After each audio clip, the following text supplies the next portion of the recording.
విద్యారంగంలో ఆంధ్రప్రదేశ్ను అగ్రగామిగా నిలిపేందుకు ప్రణాళికలు రచిస్తున్నామని ముఖ్యమంత్రి చంద్రబాబు స్పష్టం చేశారు. విజయవాడలో తెలుగునాడు ఉపాధ్యాయ సంఘం నిర్వహించిన రాష్ట్ర స్థాయి సదస్సులో పాల్గొన్న ఆయన తెదేపా హయాంలోనే ఉపాధ్యాయ నియామకాలు ఎక్కువ జరిగాయని గుర్తు చేశారు. ఇటీవల 11,000 మంది ఉపాధ్యాయులను నియమించినట్లు చెప్పారు.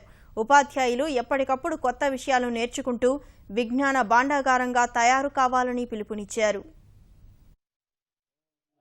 ఒకప్పుడు టీచర్ ద్వారా చదువుకునే విద్యా విధానం ఇప్పుడు టీచర్ రోల్ ఎవరు రీప్లేస్ చేయలేం. అయితే రోల్ కొద్దిగా మారుతుంది. ఒకప్పుడు టీచర్ గా ఉన్నారు, ఇప్పుడు టీచర్ కమ్ మెంటర్ గా తయారవుతారు.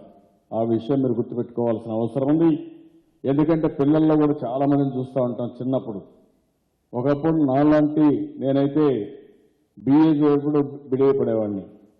ఎక్కడ షాపు పోయి షాపింగ్ చేయాలంటే అనుమానించేవాళ్ళం.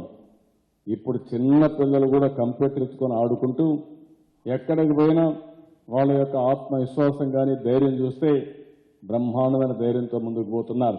మిమ్మల్ని అన్ని విధాలా గౌరవిస్తాం.